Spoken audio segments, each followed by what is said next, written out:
Hello, Matthew Superstars. It's Mrs. R, and today we're going to start a new book. It's called The Mouse and the Motorcycle, and it's by a very famous author by the name of Beverly Cleary.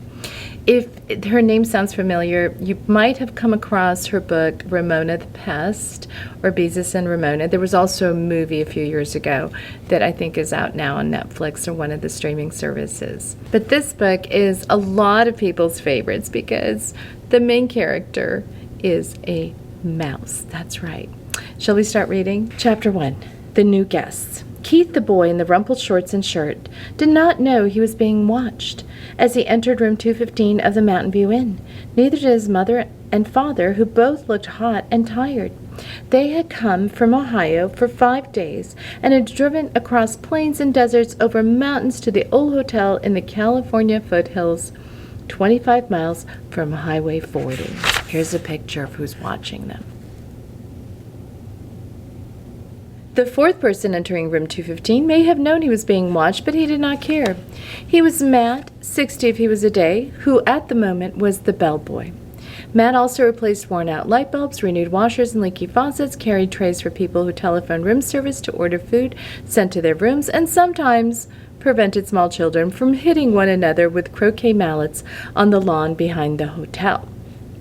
Now Matt's right shoulder sagged with the weight of one of the bags he was carrying. "Here you are, Mr. Gridley. Rooms 215 and 216, he said, setting the smaller of the bags on a luggage rack at the foot of the double bed before he opened a door in the next room. "I expect you and Mrs. Gridley will want room 216. It is a corner room with twin beds and a private bath." He carried the heavy bag into the next room where he could be heard opening windows. Outside, a chipmunk chattered in a pine tree and a chickadee whistled, "Phoebe, bee." Is that how chickadees whistle? The boy's mother looked critically around room 215 and whispered, "I think we should drive back to the main highway. There must be a motel with a vacancy sign someplace. We didn't look long enough." "Not another mile," answered the father. "I'm not driving another mile on a California highway on a holiday weekend. Did you see the way that truck almost forced us off the road?" "Dad, did you see two fellows on motorcycles?" began the boy and stopped, realizing he should not interrupt an argument. "But this place is so old," protested the boy's mother, "and we have only 3 weeks for our whole trip. We had planned to spend the 4th of July weekend in San Francisco, and we wanted to show Keith as much of the United States as we could. San Francisco will have to wait, and this is part of the United States. Besides, this used to be a very fashionable motel," said Mr. Gridley. "People came from miles around." 50 years ago," said Mrs. Gridley, "and they came by horse and buggy." The bellboy returned to room 215. "The dining room opens at 6:30, sir. There is ping-pong in the game room, TV in the lobby, and croquet on the back lawn. I'm sure you will be very comfortable." Matt, who had seen guests come and go for many years, knew that there were two kinds: those who thought the hotel was a dreadful old barn of a place, and those who thought it was charming and quaint, so quiet and restful. "Of course we'll be comfortable," said Mr. Gridley, dropping some coins into Matt's hands for carrying the bags. "But this big old hotel is positively spooky," Mrs. Gridley made one last protest. "It's probably full of mice." Matt opened the window wide. "Mice? Oh, no, ma'am. The management wouldn't stand for mice." "I wouldn't mind a few mice," the boy said as he looked around the room, the high ceiling, the knotty pine walls, the carpet so threadbare that many of its roses had almost entirely faded, the one chair with the anti-macassar on its back, the wash basin and towel racks in the corner of the room. "I like it here," he announced. "A whole room to myself. Usually I just get a cot in the corner of a motel room." His mother smiled, relenting. Then she turned to Matt. "I'm sorry. It's just that it was so hot crossing Nevada, and we're not used to mountain driving." You guys, they drove through our Sierras. Back on the highway, the traffic was bumper to bumper. "I'm sure we shall be very comfortable." After Matt had gone, closing the door behind him, Mr. Gridley said, "I need a rest before dinner. 400 miles of driving and that mountain traffic, it was all too much." "And if we're going to stay for the weekend, I had better unpack," said Mrs. Gridley. "At least I have a chance to do some drip drying." Alone in room 215 and unaware that he was being watched, the boy began to explore. And here's a picture of him exploring. He got down on his hands and knees and looked under the bed. He leaned out the open window as far as he could and greedily inhaled deep breaths of pine-scented air. He turned the hot and cold water on and off in the wash basin and slipped one of the small bars of paper-wrapped soap into his pocket. Under the window, he discovered a knothole in the pine wall by the floor and, squatting, poked his finger into the hole. When he felt nothing inside, he lost interest. Next, Keith opened his suitcase and took out an apple and several small cars, a sedan, a sports car, and an ambulance about 6 inches long, and a red motorcycle half the length of the cars, which he dropped onto the striped bedspread before he bit into the apple. He ate the apple noisily in big chomping bites and then laid the core on the bedside table between the lamp and the telephone. Keith began to play, running his cars up and down the bedspread, pretending that the stripes on the bedspread were highways, and making noises with his mouth, vroom, vroom for the sports car, wee, wee for the ambulance, and pup, pup, pup, pup, pup, pup, pup for the motorcycle up and down the stripes. Once Keith stopped suddenly and looked quickly around the room as he expected to see something or someone. But when he saw nothing unusual, he returned to his cars. Vroom, vroom, bang, crash! The sports car hit the sedan and rolled over to the highway stripe. Pup, pup, pup, pup, pup, pup. The motorcycle came roaring to the rescue of the crash. Keith, his mother called from the next room, time to get washed for dinner. Okay, Keith parked his cars in a straight line on the bedside table beside the telephone, where they looked like a row of real cars, only much, much smaller. Here's a picture of maybe someone who is watching Keith. The first thing Mrs. Gridley noticed when she and Mr. Gridley came into the room was the apple core on the table. She dropped it with a thunk into the metal wastebasket beside the table as she gave several quick sniffs of the air and said, looking perplexed, I don't care what the bellboy said. I'm sure this hotel has mice. I hope so, muttered Keith. Chapter 2, The Motorcycle. Except for one terrifying moment when the boy had poked his finger through the mouse hole, a hungry young mouse named Ralph eagerly watched everything that went on in room 215. At first he was disappointed at the size of the boy who was to occupy the room. A little child, preferably 2 or even 3 children, would have been better. Little messy children were always considerate about leaving crumbs on the carpet. Oh well, at least these people did not have a dog. If there was one thing Ralph disliked, it was a Snoopy dog. Next, Ralph felt hopeful. Medium-sized boys could almost always be counted on to leave a sticky candy bar wrapper or on the floor or a bag of peanuts on the bedside table where Ralph could reach them by climbing up the telephone cord.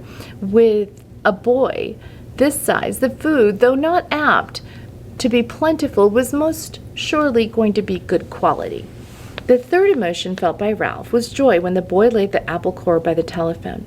This was followed by despair when the mother dropped the core into the metal wastebasket. Ralph knew that anything at the bottom of a metal wastebasket was lost to a mouse forever. A mouse lives not by crumbs alone, and so Ralph experienced still another emotion. This time, food was not the cause of it. Ralph was eager, excited, curious, and impatient all at once. The emotion was so strong it made him forget his empty stomach. It was caused by those little cars, especially the motorcycle, and the p-p-p-p-p sound the boy made. That sound seemed to satisfy something within Ralph, as if he'd been waiting all his life to hear it. P-p-p-p-p-p went the boy. To the mouse, the sound spoke of highways and speed, of distance and dangers, and whiskers blown back by the wind. The instant the family left the room to go to dinner, Ralph scurried out of the mouse hole and across the threadbare carpet to the telephone cord, which came out of the hole in the floor beside the bedside table. Ralph scolded his mother from the mouse hole. "You stay away from that telephone cord." Ralph's mother was a great worrier. She worried because their hotel was old and run down, because so many rooms were often empty, with no careless guests to leave crumbs behind for the mice. She worried about the rumor that their hotel was to be torn down when the new highway came through. She worried about her children finding aspirin tablets. Ralph's father had tried to carry an aspirin tablet in his cheek pouch. The aspirin had dissolved with unexpected suddenness, and Ralph's father had been poisoned. Since then, no member of the family would think of touching an aspirin tablet, but this did not prevent Ralph's mother from worrying. Most of all, Ralph's mother worried about Ralph. She worried because he was a reckless mouse who stayed out late in the daytime when he should have been home safe in bed. She worried when Ralph climbed the curtain to sit on the windowsill to watch the chipmunk and the pine tree outside and the cars in the parking lot below. She worried because Ralph wanted to go exploring down the hall instead of traveling under the floorboards like a sensible mouse. Heaven only knows what dangers he might meet in the hall, maids, bellboys, perhaps even cats, or what was worse, vacuum cleaners. Ralph's mother had a horror of vacuum cleaners. Ralph, who was used to his mother's worries, got a good running start and was already halfway up the telephone cord. "Remember your Uncle Victor," his mother called after him. Ralph seemed not to hear. He climbed the cord up to the telephone, jumped down, and ran around the row of cars. There it was on the end, the motorcycle. Ralph stared at it and then walked over and kicked a tire. Close up, the motorcycle looked even better than he expected. It was new and shiny and had a good set of tires. Ralph walked all the way around it, examining the pair of chromium mufflers and the engine and the hand clutch. It even had a little license plate, so it could be legal to ride. "Boy," said Ralph to himself, his whiskers quivering with excitement. "Boy, oh boy." Feeling that this was an important moment in his life, he took hold of the hand grips. They felt good and solid beneath his paws. Yes, this motorcycle was a good machine, all right. He could tell by the feel. Ralph threw a leg over the motorcycle and sat jauntily on the plastic seat. He even bounced up and down. The seat was curved just right to fit the motorcycle. But how to start the motorcycle? Ralph did not know. And even if he did not know how to start it, he could not do much writing up here on the bedside table. He considered pushing the motorcycle off onto the floor, but he did not want to risk damaging such a valuable machine. Ralph bounced up and down on the seat a couple more times and looked around for some way to start the motorcycle. He pulled at a lever or two, but nothing happened. There was a terrible thought. Then a terrible thought spoiled his pleasure. This was only a toy. It would not run at all. Ralph, who had watched many children in room 215, had picked up a lot of information about toys. He had seen a boy from Cedar Rapids throw his model airplane on the floor because he could not make its plastic parts fit properly. A little girl had burst into tears and run sobbing to her mother when her doll's arm had come out of its socket. And then there was this nice boy, the potato chip nibbler, who stamped his foot because the batteries kept falling out of his car. But this toy could not be like all the other toys he had seen. It looked too perfect, with its wire spokes and its wheels and its pair of shiny chromium exhaust pipes. It would not be right if it did not run. It would not be fair. A motorcycle that looked as real as this one had to run. The secret of making it run must be perfectly simple if only Ralph had someone to show him what it was. Ralph was not satisfied just sitting on the motorcycle. Ralph craved action. After all, what was a motorcycle for if it wasn't for action? Who needed motorcycle riding lessons? Not Ralph. He tried pushing himself along with his feet. This was not nearly fast enough, but it was better than nothing. He moved his feet faster along the tabletop and then lifted them up while he coasted.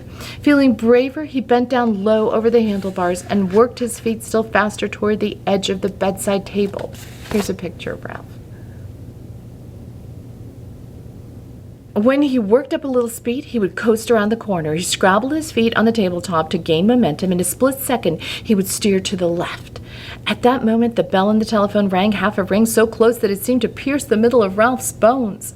It rang just half a ring, as if the girl at the switchboard realized she had rung the wrong room and had jerked out the cord before the ring was finished. That half a ring was enough.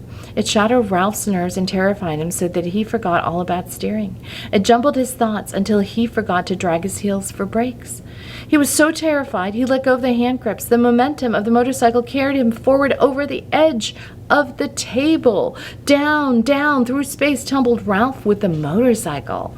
He tried to straighten out, to turn the fall into a leap, but the motorcycle got in his way. He grabbed in vain at the air with both paws. There was nothing to clutch, nothing to save him, only empty air. For a fleeting instant he thought of poor Uncle Victor. That was the instant the motorcycle landed with a crash in the metal wastebasket. Ralph fell in a heap beside the motorcycle and lay still. Okay, superstars, that was a literal cliffhanger, right? He fell off a cliff, he fell off the bedside table, landed in a wastebasket. What will happen to Ralph? Can mice crawl out of metal wastebaskets with their little grippy hands? I don't know. Paws, not hands. I don't know. We will have to find out, but you know what? We will find out next week when I read the next 2 chapters. Thanks so much for watching, and I'll see you next week. Bye, superstars.